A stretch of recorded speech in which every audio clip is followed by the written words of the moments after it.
Halo, saya Romo Gandhi, kita ketemu lagi dalam Cerita Mogan. Teman-teman terkasih, hari ini kita akan merenungi dari Injil Lukas 19:41 sampai dengan 44. Andaikan engkau tahu apa yang perlu untuk damai sejahteramu. Pada waktu itu, ketika Yesus mendekati Yerusalem dan melihat kota itu, ia menangisinya, katanya, "Wahai Yerusalem, alangkah baiknya andaikan pada hari juga engkau mengerti apa yang perlu untuk damai sejahteramu. Tetapi sekarang hal itu tersembunyi bagi matamu. Sebab akan datang harinya, musuhmu mengelilingi engkau dengan kubu, lalu mengepung dan menghimpit engkau dari segala jurusan. Dan mereka akan membinasakan engkau beserta semua pendudukmu. Tembokmu akan dirobohkan, dan tidak satu batu pun akan dibiarkan terletak di atas batu yang lain. Sebab engkau tidak mengetahui saat Allah melawati engkau." Teman-teman, kalau dipikir-pikir dengan sangat mendalam, orang dapat dengan gampang mengalami yang namanya kesedihan. Tetapi juga dalam waktu yang sama pula, kita juga bisa mengalami yang namanya sebuah kegembiraan. Artinya, pengalaman-pengalaman yang terjadi dalam kehidupan kita seringkali bisa menghasilkan buah yang sama dengan perbedaan makna yang berbeda. Contoh misalnya, saya selalu mengatakan begini, orang dapat menangis itu bukan hanya karena sedih, tetapi juga karena saking gembiranya. Nah, satu pengalaman dimaknai dengan dua hal makna yang berbeda. Maka ketika ada saudara kita yang amat dekat di hati itu meninggal dunia, tentulah hati kita amat sedih. Dan lihatlah, kita akan mudah menangis. Bahkan sebaliknya ketika ada kegembiraan teramat sangat dan juga mengagetkan, orang dapat juga menangis pula. Bila seseorang memiliki utang sekian puluh juta pada seorang temannya, lalu teman itu tiba-tiba mendatanginya dan mengatakan, "Saya telah membuat keputusan, utangmu telah kuanggap lunas saudaraku, tanpa syarat apa-apa." Saya bisa meyakini pasti orang tersebut terkaget-kaget dan menangis terharu dari sikap sahabatnya yang begitu luar biasa baik. Pada kedua bacaan hari ini, sebetulnya kita dapat mendengarkan kata menangis. Pada bacaan pertama, Yohanes yang mengalami penglihatan menangis amat sedih karena waktu itu tak ada yang sanggup membuka gulungan-gulungan kitab. Gulungan kitab itu adalah simbol sejarah keselamatan Allah yang merupakan karya penebusan atas kita umatnya. Untunglah tua-tua itu menjawab bahwa akan ada yang sanggup membuka gulungan kitab tersebut. Siapa dia? Dialah sang anak domba yang disembelih. Itulah Tuhan kita Yesus Kristus yang wafat bagi kita. Maka dalam Injil yang kita telah dengar, Tuhan Yesus juga menangis, yakni menangisi kota Yerusalem. Yerusalem yang tampak megah dan juga sangat indah itu akan hancur pada waktunya. Sehingga dikatakan tidak ada batu satupun yang tinggal terletak di atas batu yang lain. Betapa baiknya jika Yerusalem mengerti apa yang perlu untuk damai sejahtera. Pertobatan. Yerusalem, yakni orang-orang Yahudi, mesti bertobat. Sebab di Yerusalemlah banyak nabi dibunuh. Bahkan yang paling parah malah Yesus Kristus akan dibunuh dan harus menumpahkan darahnya.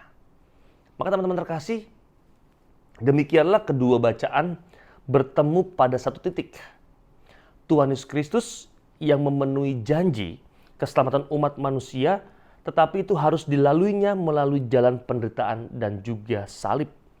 Dan keselamatan kita, yakni kehidupan kita bersama dengan Allah, timbul dan muncul dari buah kematian Tuhan Yesus Kristus. Oleh sebab itu, sebenarnya tidak ada jalan lain selain melalui salib dan penderitaan. Bila kita mau berjumpa dan dekat serta bersatu dengan Tuhan Yesus Kristus. Maka marilah kita memandang setiap derita kita, setiap kesulitan-kesulitan kita, setiap kesusahan-kesusahan kita dalam rangka iman Kristiani sebagai jalan untuk semakin dekat dengan Tuhan dan satu-satunya jalan untuk menjumpai Tuhan. Maka teman-teman, kalau dari pengalaman ini saya teringat dengan kata domus pacis, rumah damai. Dan inilah yang sebetulnya selalu hadir ketika kita menyebut nama Yerusalem, harusnya domus pacis, rumah damai. Maka mengacu pada bacaan hari ini, Yesus menjadi rumah damai dengan 3 sikap dasar penuh harapan, iman, dan kasih yang dibuatnya. Apa yang menjadi sebuah sikap dasar dari sikap pribadi Yesus? Yang pertama adalah menangisinya. Anda bisa lihat dalam Lukas 19 ayat 41. Karena tahu bahwa para pemimpin dan umat Israel mengharapkan Mesias yang bergerak dalam bidang politik dan bahwa mereka akan menolak dia sebagai Mesias, maka Dominus Flevit, Yesus menangis. Sebab ia menangisi umat itu yang akan segera mengalami hukuman yang dahsyat. Maka kata menangis dalam bahasa Yunani tidak hanya berarti meneteskan air mata, tapi menunjukkan terjadinya ratapan, raung tangisan yang mendalam, rasa sesak di dada, isak dan tangisan jiwa yang menderita. Dan sebagai Allah, Yesus menampakkan buah bukan hanya perasaannya sendiri, tetapi menampakkan juga hancurnya hati Allah atas keterhilangan dan penolakan manusia pada keselamatan. Dan inilah sikap Allah yang maha rahim. Menangisinya yang pertama. Sikap dasar yang kedua adalah memperingatinya. Musuhmu akan mengelilingi engkau. Lukas 19 ayat 43. Nubuat Yesus ini digenapi 40 tahun kemudian. Pada tahun 70 Masehi. Ketika Yerusalem diruntuhkan oleh tentara Romawi dan ratusan ribu orang Yahudi dibunuh. Dan peristiwa itu menggenapi nubuat Yesus yang menyatakan bahwa hukuman ilahi akan ditanggung angkatan ini. Sebab mereka menolak Mesias dan tidak mau berpaling dari dosa mereka. Dan inilah sebuah gambaran Allah yang maha kuasa. Sikap yang ketiga adalah memperbaharuinya. Ia memperbarui perjanjiannya dan mempercayakan kebun anggurnya kepada orang lain. Anda bisa baca dalam Lukas 20 ayat 16, Matius 21 ayat 43. Dengan kata lain, teman-teman terkasih, kerajaannya diambil dari Israel dan dibuka untuk semua bangsa lain. Dan itu tidak akan berakhir sebelum zaman itu digenapi. Yang mungkin dimaksudkan ketika Kristus berparusia, datang dalam kemuliaan dan kuasa untuk menegakkan pemerintahannya di atas segala bangsa. Dan situlah ia hadir sebagai Allah yang terbuka, yang siap turun tangan di tengah segala macam perjuangan kehidupan harian kita sebagai murid-muridnya. Maka hari ini saya mau mengajak Anda juga untuk melihat bahwa ternyata kita punya Allah yang luar biasa. Yang menangis bukan cuma sekedar menangisi dirinya, tetapi juga menangisi banyak orang yang dilayaninya. Terlebih kita, umat-umatnya.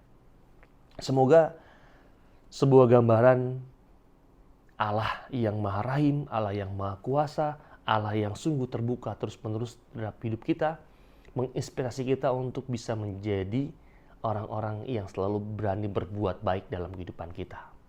Ingatlah, kata menangis bukan cuma sekedar meneteskan air mata, tapi menangis yang hari ini diungkapkan oleh Yesus itu juga merupakan sebuah gerak hati yang terluka, hati yang pada akhirnya mengalami ketersesakan dan tangisan jiwa yang luar biasa.